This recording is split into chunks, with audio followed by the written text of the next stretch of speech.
అందరికీ నమస్కారం అండి. సహజంగా ప్రతి ఒక్కరికి వారి బాల్యం అంటే ఎంతో ఇష్టం ఉంటుంది. బాల్యంతో ఎంతో కనెక్ట్ అయి ఉంటారు. కానీ ప్రత్యేకంగా ఆ తరం పిల్లలు ఎందుకు అదృష్టవంతులు? బాల్యం అంటేనే అదృష్టం. అయినా సరే ఒక్కొక్కళ్ళకి ఒక్కొక్క అనుభవం. ఒకరికి కుటుంబ సభ్యులతో తీపి జ్ఞాపకాలు ఉంటాయి, మరొకరికి స్నేహితులతో, మరొకరికి ఇంకొన్ని. కానీ వీటన్నింటిలో సారూప్యంగా కనిపించేది మాత్రం జ్ఞాపకాలు.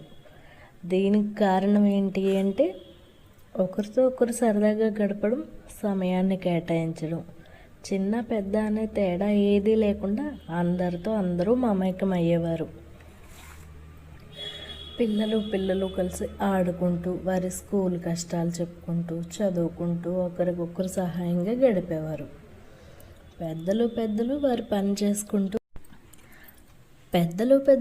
పని చేసుకుంటూనే వారి కుటుంబ సమస్యలు చెప్పుకుంటూ, ఒకరికొకరు తగిన సహాయాలు చేసుకుంటూ కాలక్షేపం చేసేవారు. ఇంకా చిన్న పెద్ద కలిస్తే అంత సరదా వాతావరణమే. సమయం చేసుకుని మరీ పిల్లల్లో ఉన్న ప్రతిభని బయటికి తీసేవారు.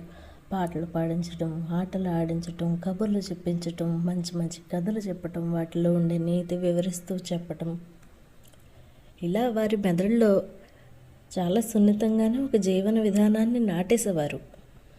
ఆ చుట్టుపక్కల వారి ఆప్యాయమైన పలకరింపు పేదరికం డబ్బు పరంగా మాత్రమే తప్ప ప్రేమించటంలో, సహాయపడటంలో కాదు అనేట్టుగా అందరూ కల్మషం లేని మనసులతో ఉండేవారు.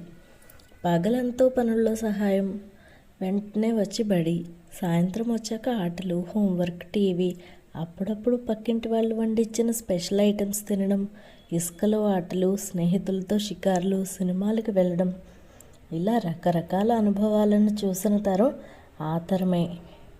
అదే చివరి తరం కూడా. ఈ వీడియో మీకు ఎలా అనిపించింది? మీ చిన్ననాటి జ్ఞాపకాలు ఏమైనా ఉంటే మీరు కూడా తప్పకుండా కామెంట్ సెక్షన్లో షేర్ చేయండి. వీడియో నచ్చితే లైక్ చేయండి, షేర్ చేయండి, సబ్స్క్రైబ్ చేయటం మాత్రం మర్చిపోకండి. Thank you for watching.